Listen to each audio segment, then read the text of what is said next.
Ayub bag صاحب یہ فرمائیے کہ روس اور یوکرین کی یہ جو جنگ ہے خدا نخواستہ اگر یہ ہو جاتی ہے تو عالمی اقتصادی معاملات کس حد تک متاثر ہوں گے، اور کیا یہ جنگ کسی بڑی عالمی جنگ کا پیش خیمہ ثابت ہو سکتی ہے؟ وسیم صاحب، جہاں تک تعلق ہے نا اقتصادی معاملات کا متاثر ہونا، ان کا پارشل ذکر تو ابھی آ گیا ہے نا کہ جو گیس پائپ لائن جا رہی ہے وہ ڈسٹرب ہوگی. وہ تو کسی بھی دنیا میں اب اس وقت کوئی دو ممالک کی جنگ بھی ہو جائے نا، چاہے وہ چھوٹے بھی ہوں، تو اقتصادیات تو متاثر ہوگی. اقتصادیات تو آپ کی کووڈ سے کم متاثر ہوئی ہے.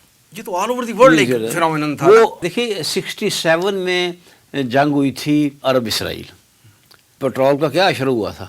74 میں پھر جنگ ہوئی، پھر پیٹرول مہنگا ہوا، بہت مہنگا ہوا، اور دنیا کی تمام اقتصادی صورتحال پر وہ چیز اثر انداز ہوئی. وجہ یہ بھی ہے نا کہ پیٹرول تو بنیادی ایسی شے بن چکی، خاص طور اس وقت تو بہت تھا، اب شاید اس کی وہ حیثیت نہیں رہی جو 67 میں اور 74 میں تھی. لیکن بہرحال اب بھی حیثیت ہے اس کی کہ وہ اگر پیٹرول کا معاملہ جو ہے اگر مہنگا ہو جائے تو ساری دنیا کی اقتصادیات جو ہے اس پر اثر ہوتا ہے.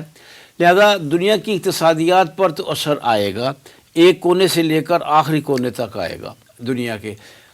البتہ جہاں تک یہ کسی عالمی جنگ کا پیش خیمہ کی بات ہے، یہ بات آپ کہہ سکتے ہیں کہ جو بات میں کہہ رہا ہوں وہ قبل از وقت ہے، لیکن بہت سی چیزیں دور سے نظر آتی ہیں. اگر روس جو حملہ کر دیتا ہے یوکرائن پہ تو کوئی ایسی صورت نہیں ہے کہ مغرب اور امریکہ پابندیاں نہ لگائیں. اگر وہ جنگ میں نہیں کودتے تب بھی وہ پابندیاں نہ لگائیں، یہ ممکن نہیں ہے. وہ پابندیاں لگائیں گے. رشیا بری طرح متاثر ہوگا، اور رشیا اور چین کا گزشتہ چند سال میں ایسا تعلق بن گیا ہے اور ان کی دوستی اور ان کے تعلق میں ایسا اضافہ ہوا ہے کہ یہ ممکن نہیں کہ چین پھر رشیا کو سپورٹ کرنے کے لیے آگے نہ بڑھے.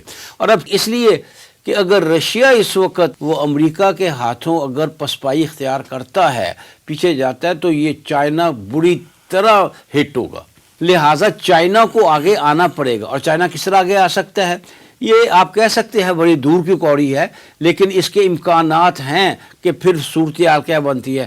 چائنا کے لیے بہترین موقع ہوگا کہ وہ تائیوان کے حوالے سے آگے بڑھے، وہ تائیوان پہ حملہ کر دے، ون چائنا کو وہ ایک دنیا کی حقیقت بنا دے. آپ کو معلوم ہے نا کہ ون چائنا کے لیے جس طرح ہمارا پاکستان اور کشمیر کا معاملہ انڈیا کے ساتھ، اس سے کہیں آگے بڑھ کر ہے یہ تائیوان اور چائنا کا معاملہ. چائنا کسی قیمت پہ برداشت کرنے کے لیے تیار نہیں ہے کہ کسی اور کو بھی چین کہا جائے. وہ ابھی تک خاموش اس لیے ہے کہ وہ ہماری طرح کا معاملہ نہیں ہے کہ ادھوری سی تیاری کی اور کشمیر میں حملہ کر دو اور بعد میں پسپائی اختیار کر لو. وہ پوری تیاری کرے گا اور پوری تیاری کے ساتھ تائیوان کی طرف بڑھے گا. اچھا، اب جب تائیوان کی طرف چائنا بڑھتا ہے تو اب امریکہ اس کو برداشت نہیں کر سکے گا.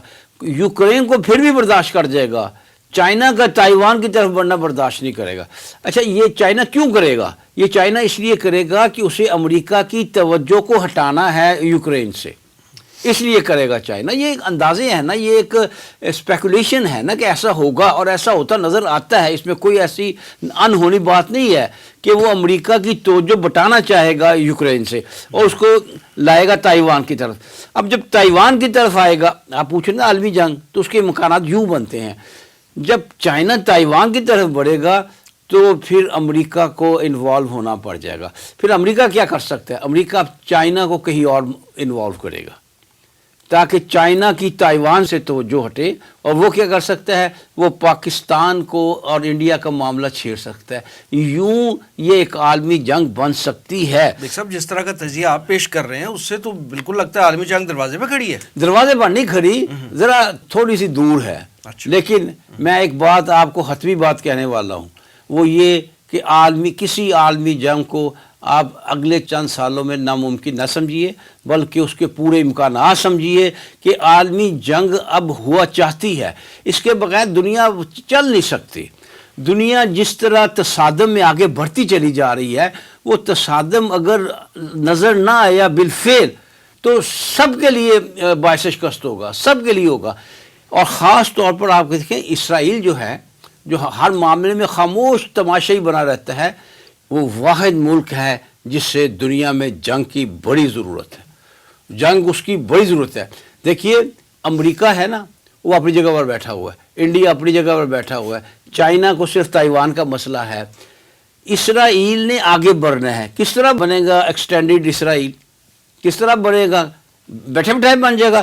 کیا اسرائیل اگر اپنی جگہ پر بیٹھا رہے، بالکل موو نہ کرے، آگے نہ بڑھے، تو کیا آگے بڑھ کر لوگ اس کو فلسطین کے علاقے دے دیں گے؟ اسرائیل آگے بڑھے گا تو اس کو کچھ ملے گا، اور اسرائیل کو آگے بڑھنے کے لیے ضروری ہے اس کے لیے کہ کوئی دنیا میں جنگ چھڑے، اور اس جنگ کی آڑ میں اسرائیل آگے بڑھے۔ اب تو وہ عرب کے علاقوں کے بارے میں یہی اس کی نگاہ ہے نا، وہ عرب کے وہ علاقے جو اس کی ضرورت ہے ان کو حاصل کرے، اور اس طرح یہ عالمی جنگ بن سکتی ہے۔ اور میں پھر آپ کو یہ کہہ رہا ہوں کہ وہ آپ نے کہا دروازے پر کھڑی، دروازے پر نہیں کھڑی، لیکن سین تک آ گئی ہے۔